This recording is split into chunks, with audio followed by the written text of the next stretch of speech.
Hey guys, welcome back to my channel. In this video we'll be looking at Take It Racing 2 and the progress I've made on it so far. So I'll just get straight into it. So I've added a new car. If we take a look in the dealer, then we go through and we can see there's a new Ryder Huntsman C-Class Coupe. It's got some interesting stats. It's more expensive, and if we buy it, then it will move the day forward in the calendar. So if we move forward into the actual race day, we'll get taken it racing, and then you can see how many laps and races and whatever. So if we pick the car of slot 1, which is that car we just bought, we are now in the race. We're at the starting grid. Currently, I don't have the position set up correctly. So at the top of the screen it says position 5, and it will change randomly basically because I've only coded in the player's choices.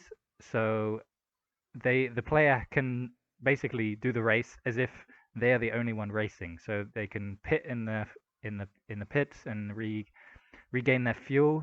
And also, when you start the race, you have a choice to either drive safely, normal, or aggressively, which affects how much fuel you burn and also how fast you can get through the section.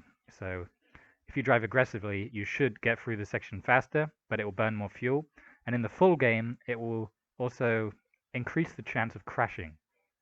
So you have to balance that. No, when the danger of a corner is high, you might want to consider driving safely. Despite if you were to drive aggressively, you would get around the corner much quicker. So if we were to drive aggressively, then you see the fuel has gone down to 36, and we're at this next section. You can drive aggressively again, and now we're at the third section, which is the last section. We can either pit or drive aggressively. So I'll pit to show you how that works. So it tells you how much fuel you have and how much you're allowed, and each race has a different amount that you're allowed. So if we can, no matter how much you fill up, if it works it out based on how much fuel you actually put into the tank. So since we have such a small amount of fuel out, no matter which one of these we press, it will be the same length of time. While if you were in the last lap and you didn't need a full tank, pressing this would mean that you would only put a quarter of the tank in, and you wouldn't waste time in the pits.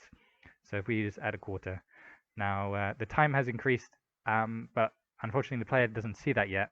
That will be properly displayed when there are other cars racing with you. So each car will make its own decision at the same time as you, and it will depend. That will depend. It will change the outcome of the race. So basically, your position will go up or down based on the speed of the other cars.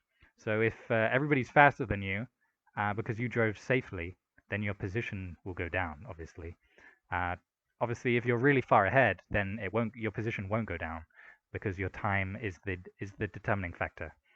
So if we keep driving, just keep driving aggressively, and obviously we're actually driving normal now, I think, or maybe even safely.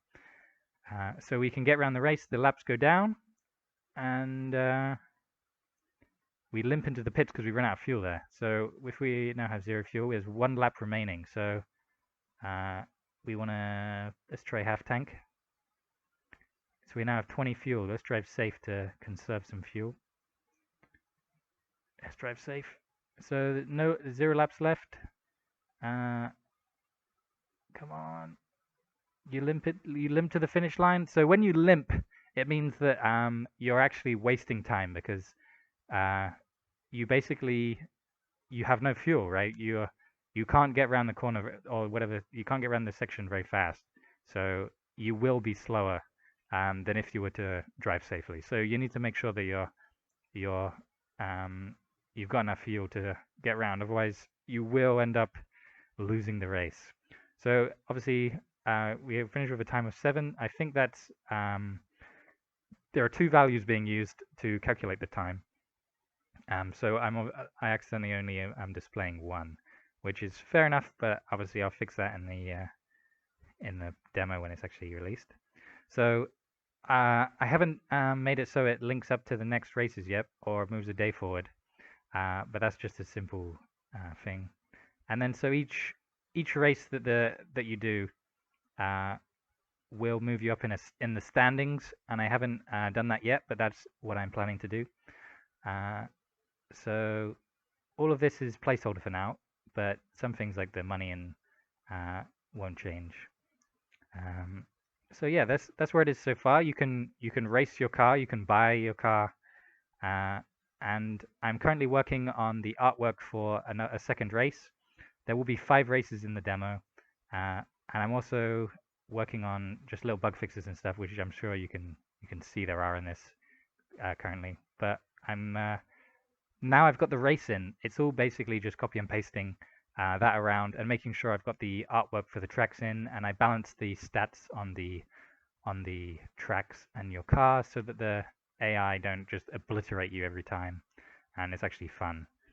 So I'll keep you updated on that, and I hope you guys are excited for Take It Racing. So if you are, please subscribe, like this video, comment what you'd like to see in the game, because I'm planning on working this for a pretty long time.